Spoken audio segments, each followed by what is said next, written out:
Welcome to the Swing Trading with Cycles channel. We're going to do an update on precious metals, so gold and silver. We're going to also look at GDX miners. We're going to look at some ratios too. How are miners performing compared to gold? How is silver performing compared to gold? And we'll also look at the GDX to SPX ratio. So miners compared to the S&P 500. So a lot to cover. I'll try to go through it relatively quickly. The TLDR is there's something special happening with metals. We talked about this before. This here, like there's a specific day it happened, September 28th. Let's zero in on that. This here, September 28th, was the 8-year cycle low for gold. At this point, I don't know what more, there isn't much more evidence that you need. I mean, obviously, the real evidence will be making a new all-time high. That's the ultimate evidence. But on this day, really short daily cycle here, or really short, right? Like really, this little period of 19 days, this was an important low. It actually gave back almost all of the rally and tried to collapse 2 more times. So this is your famous kind of triple bottom on the daily chart. And that's what it looks like on the monthly, right? That is your 8-year cycle low. Your previous 8-year cycle low, December 2015. Right? What does that look like on the daily? Let's just for context, folks. December 2015. We don't have the daily cycles marked for that per se, but we will be able to identify the low. I promise you that. There it is. Boom. No, that's not it. Sorry. There it is. Boom. So it happened on December 3rd, 2015. That is your low. And you can see it got retested, held slight higher low here. This low did not break that one, and we actually, another little retest, which remained higher than this one, and then kind of off to the races. Does this look familiar to you, folks? Right? Like, that's interesting, right? Like, look at this little vertical move, a nice downdraft, and then a move up, and then you have like this crazy move that's actually. Let's just go back and see how many days did that rally last, right? So again, that's your 8-year cycle low on December 3rd, 2015. And if we just measure from that swing low to, let's say, it's a real question of like, let's just say from this swing low to from this swing low to this swing high. What is our time? And obviously this was a tough period to stay long for, all that consolidation. That was 50 days, right? If you say, well, this actually kept a higher low and we just kept running, and you say like it was here, that was 70 days, right?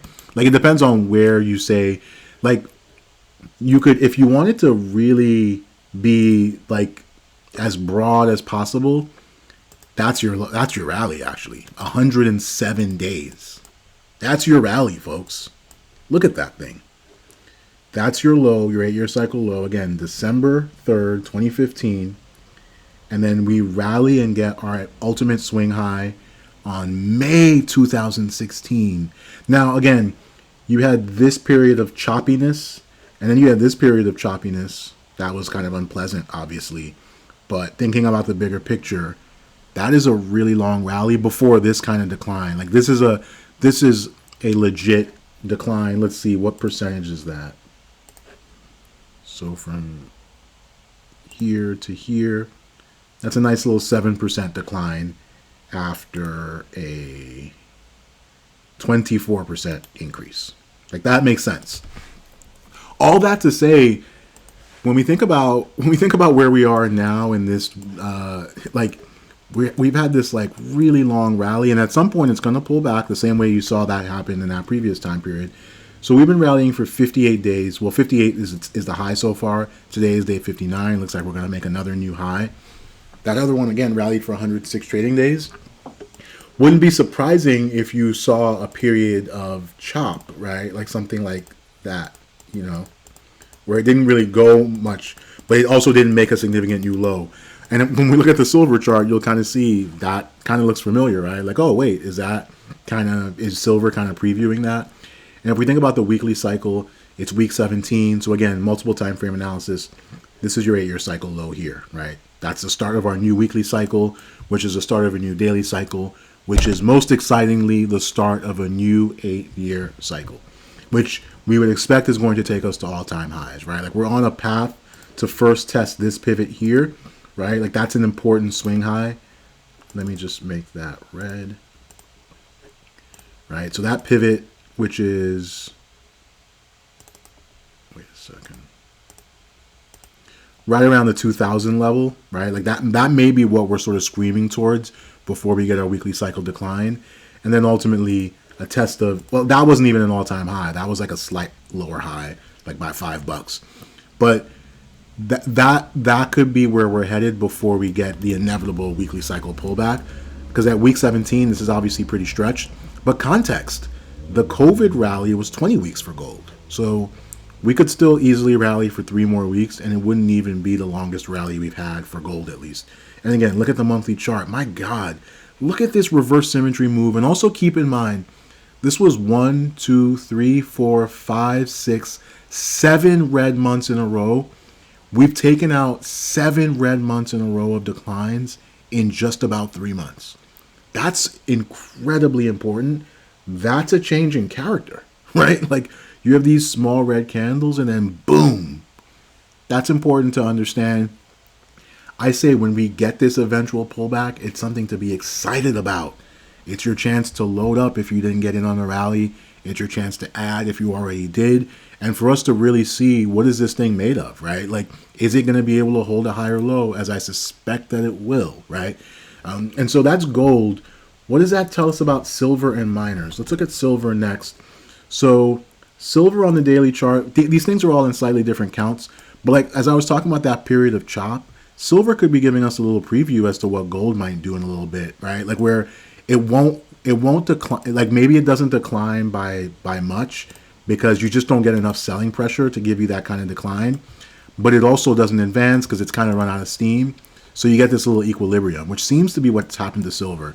It made this swing high on day 31, right? And since that, it's just basic. So that was day 31, and this is now day 47. So, you know, you could argue this was a swing. This was our daily cycle low here. Maybe it was. At this point, this is just a big, wide chop zone that we need to get out of. But it's bullish because this is consolidation on the higher end of the range after this big rally, right? We had this move and then a shallow decline and then this move. And instead of having a shallow decline, we're just having a longer sideways basing phase. Now, there's absolutely no reason this can't break down like just, you know, big time. But the fact that it hasn't broken down yet, and like how many days is this of like chopping around? So 32 trading days of just chopping around. And what does that look like on the weekly? So we made that high on week 18, which is that high on the daily chart for day 31. And since then, we've just consolidated for 1, 2, 3 weeks. This is week 21. And I talked about how going below the low of this week from week 18 would be a swing high.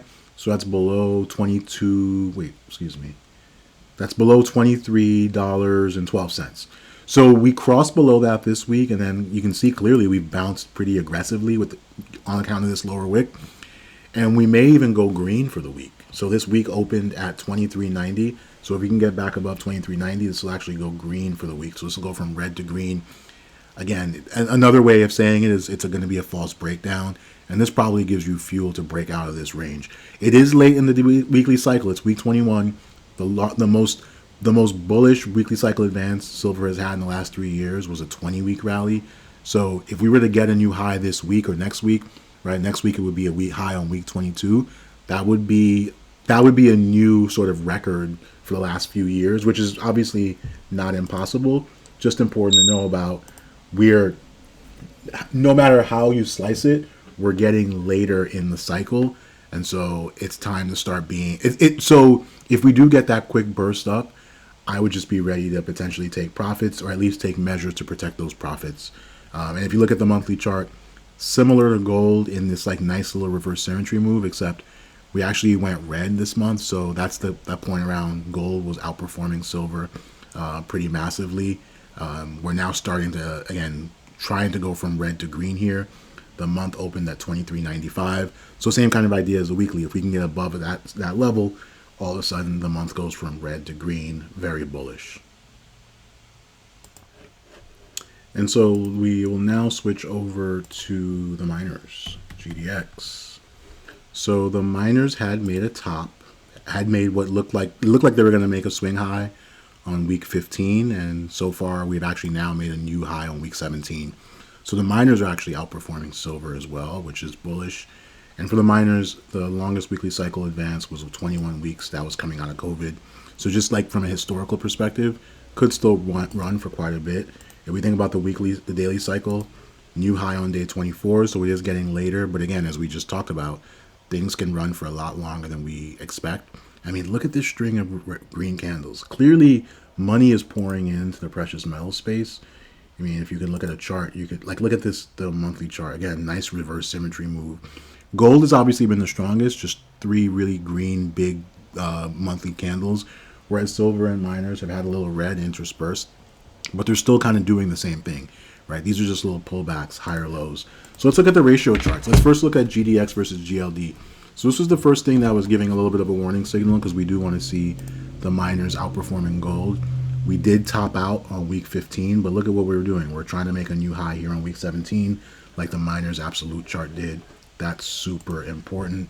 And if we look at gold to silver, that is actually still in an uptrend, which is not a great thing for precious metals. So that is on day 23 or day 25 of a weekly daily cycle, but it's potentially about to set up for a daily swing high. So it may be that we just got our daily cycle high on day 23, and maybe that is giving us a weekly cycle high here on week, what is that? 1, 2, 3, 4, week 5. And of course, this one appears to be in long-term cycle decline, having made a top on month 19. And so what we'll be looking for is for this month to become a lower high, right? So, you something like that, and then that. Again, when this ratio is going lower, it's good for precious metals because silver is outperforming. And we'll close out with GDX versus SPX. When we looked last, miners had been outperforming gold. Miners have been outperforming the S&P. This is your January candle. That is still the case. And man, it's actually only getting stronger. If we make this a quarterly candle, we have a quarterly swing low in place, and now we've got follow through. Again, something special is happening with the metals for anyone that's willing to pay attention, right? Look at this little setup. So we're going to leave it at that. I'll continue to watch this. Again, there is going to be a pullback eventually. There always is, but it should be exciting. It's a buy. It should shape up to be a buying opportunity. I'll continue to report on this and give updates on Twitter as well. So if you're not following, take a look at the pinned comment. But we may have just started a nice precious metals bull for 2023, and could last a couple years even. Thanks for watching.